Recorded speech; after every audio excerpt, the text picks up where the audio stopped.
Hola, pastor. Este es un mensaje para usted y para los estudiantes de su congregación.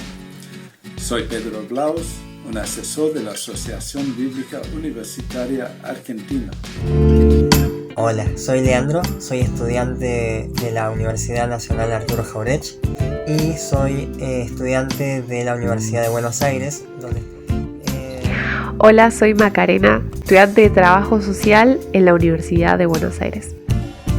Creo que la obra estudiantil es importante por el objetivo que tiene, por la meta que tiene, y es que todos los estudiantes, o la mayoría de los estudiantes, pueda escuchar del Evangelio, pueda conocer más sobre Dios, sobre sus propósitos con la humanidad y con ellos mismos. El mensaje de la cruz, la muerte de Cristo, su resurrección, las implicancias que tienen en aquellos que creen, en aquellos que la aceptan, es un mensaje, es una verdad que tiene que ser compartido y que tiene que ser compartido también en la facultad.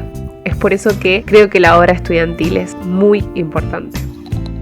El impacto de la obra estudiantil en la universidad tiene muchos beneficios. En primer lugar, alienta a los estudiantes cristianos a no desmotivarse, a no perder la fe en medio de un ambiente muy nocivo. Otro de los beneficios es que los estudiantes pueden formarse dentro de la obra estudiantil, capacitados en evangelismo, en discipulado, tienen un contacto estrecho con el estudio de la palabra de Dios. Hola, mi nombre es Mariel y pertenezco al grupo de ABUA, soy de la provincia de Buenos Aires, Argentina.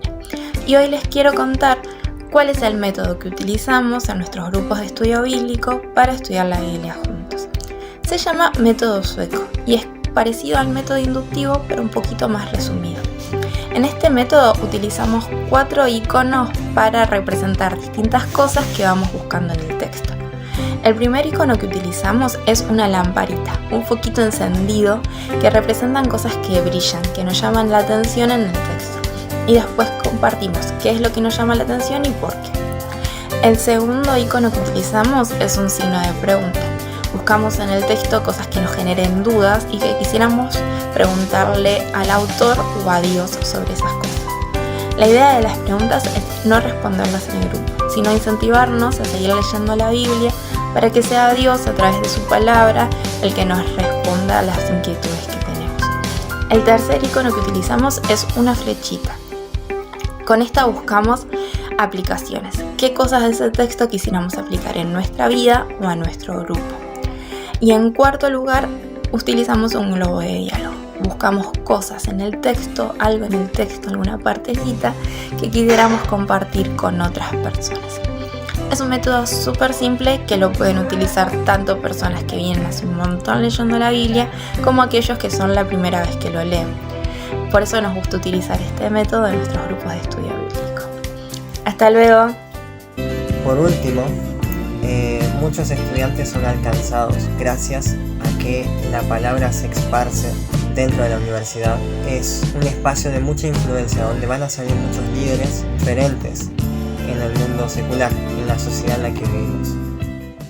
Todos mis hermanos estudiantes universitarios, le habla el pastor Darío de aquí de Corrientes. Quiero darles mis saludos, quiero animarlos a que continúen. Han tenido el privilegio de poder llegar a esa capacitación en la cual se han inscrito, y es porque Dios tiene un propósito, un plan con ustedes. Quiero recordarles una palabra que le dijo Mardoqueo a su sobrina cuando estuvo en el palacio. Él le dijo a ella: tal vez llegaste aquí con un propósito, pero creo que Dios los ha puesto para que ustedes puedan ser pilares, columnas firmes en la sociedad, en sus trabajos, en sus profesiones y también en la congregación a la cual pertenecen. Así que les animo a que pongan lo mejor, porque Dios les ha dado lo mejor y tiene más para ustedes. Un abrazo y bendiciones.